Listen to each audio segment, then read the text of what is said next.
On l'attrape avant qu'elle parte en Europe, lancer son livre Oui! là-bas sur la ménopause. Bravo, félicitations. Merci, avec Magnifique Dr. aventure. Lynn Desautels, ma co-auteure. Oui, mais bravo. Ce matin, on va s'attarder à la prévention de maladies, du cancer notamment, cancer du sein, grâce à des astuces et des trucs que tu vas nous donner. Écoute, on pourrait prévenir jusqu'à 40 des cancers, tout cancer confondu, C'est énorme. à travers des changements d'habitude de vie. Ça veut dire, bien sûr, ne pas fumer. Ça veut dire travailler ses habitudes alimentaires, bien sûr, bouger davantage, entre autres, puis éviter le tabagisme, mais c'est quand même beaucoup. Ouais. Et ce matin, on s'attarde spécifiquement au cancer du sein. C'est le cancer le plus répandu chez la femme. Il y a une Canadienne sur 8, Gino, qui sera atteinte d'un cancer du sein au cours de sa vie. Une sur 34 qui en mourra. Fait que c'est quand même des statistiques qui parlent. Il y a, en 2022, il y a eu 28 600 Canadiennes qui ont reçu un diagnostic. C'est 25 de tous les nouveaux cas de cancer, c'est le cancer du sein. OK. Et la bonne nouvelle, c'est qu'on peut réduire son risque. Jamais ce matin, je vais vous dire, là, faites ça. Non, mais on peut diminuer le risque, comme tu l'as dit. Bien, absolument. Avec des astuces. Évidemment, ça sera rapide, mais on va en survoler plusieurs ce matin. L'alcool est une des premières astuces. Ah, absolument. Et l'alcool a été défini comme cancérogène déjà il y a plusieurs années. On a vu les nouveaux repères canadiens sur l'alcool qui ont été publiés en janvier 2023. Et quand on étudie le cancer du sein, l'alcool augmente le risque. Et là, il y a une étude, une méta-analyse. On a regroupé là, 10 études ensemble, donc qui a été une méta-analyse conduite chez plus de 4000 femmes.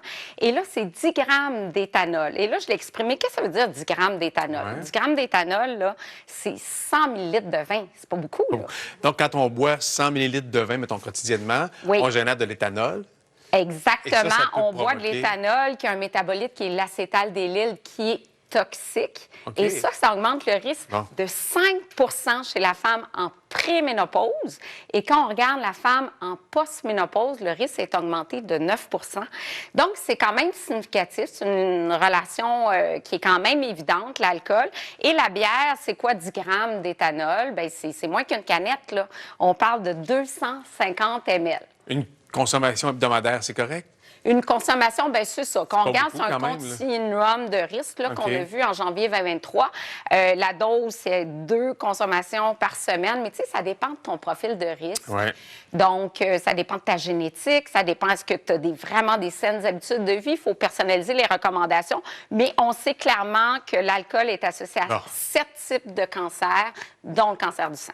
La gestion du poids est une autre astuce. Et ça, ce qui est drôle dans les études, c'est que c'est vraiment après la ménopause. Quand on regarde avant la ménopause, il n'y a pas de lien entre le poids et l'augmentation du risque. Par contre, après la ménopause, et là, c'est des données assez probantes, une augmentation de l'indice de masse corporelle de 5 points. Genre, tu as un IMC de 25 et tu passes à 30. Donc là, tu es rendu dans la catégorie obèse. Ça augmente le risque de 12 Si tu augmentes ton tour de taille, souvent ce qui se passe après la ménopause, de 10 cm, donc c'est quand même une bonne augmentation en ménopause. C'est pas anormal là, que ça arrive en plus. Là. Ça arrive souvent en ménopause, donc autour de 51 ans, 50 ans, ça augmente le risque de 11 Donc, c'est très significatif.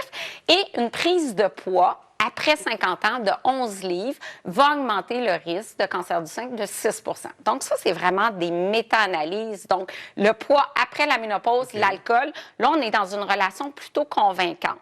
Le reste des astuces, c'est, c'est une tendance. C'est pas prouvé, c'est pas les données aussi convaincantes que l'alcool. Il n'y a pas de méta-analyse, c'est ce que je comprends. Il y en a, c'est une tendance. Donc, c'est des suggestions parmi d'autres, mais il y a une tendance. OK. Donc, parmi ces tendances-là qui peuvent aider à ne pas développer un cancer du sein, la consommation du soya, c'est bon. Oui. Et ça, il y a beaucoup de controverses sur le soya qui contient des phytoestrogènes, qui sont des composantes végétales qui ont une action estrogénique, mais aussi anti-estrogénique.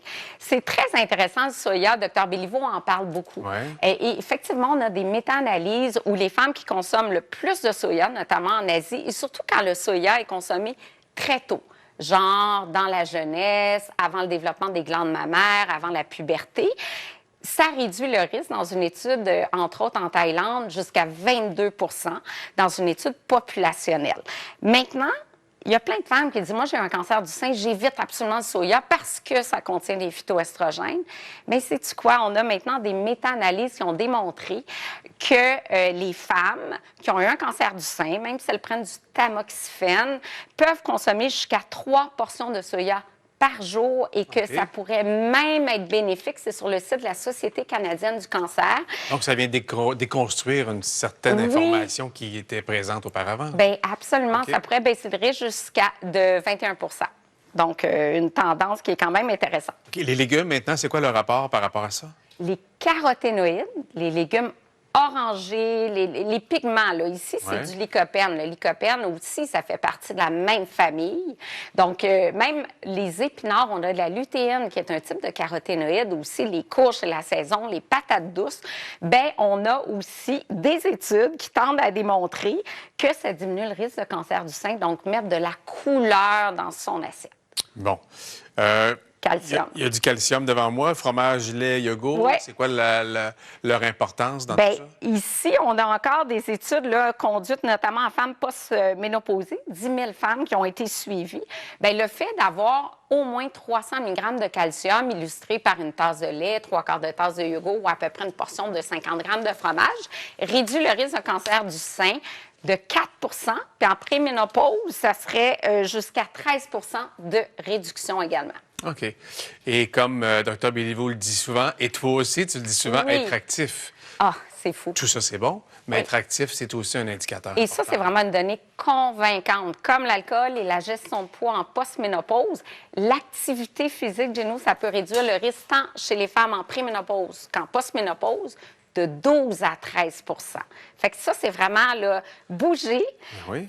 Gestion de poids après 50 ans, éviter la prise du tour de taille, l'alcool, relation évidente. Puis le reste, bien, ça regroupe ce que je dis un petit peu dans l'année, tu sais, des saines habitudes de vie. C'est bon pour diminuer le risque de cancer du sein, mais aussi pas mal d'autres cancers qui sont influencés par l'alimentation, dont prostate et côlon. Qu'on pourrait l'appliquer, ça, au cancer de la prostate et Absolument. du côlon. OK. Oui. Enfin, on se causera pas d'ennui additionnel si on l'applique. Ah, ben non, absolument, absolument. OK, ben voilà. C'est un peu déçu pour l'alcool, quand même. C'est quelque chose que les gens aiment bien prendre au quotidien, ou du moins le week-end et tout, mais travailler sur le reste puis se garder un petit plaisir. Oui, c'est ça, quand même, en modération, bien sûr. Salut Isabelle. Salut. Bye.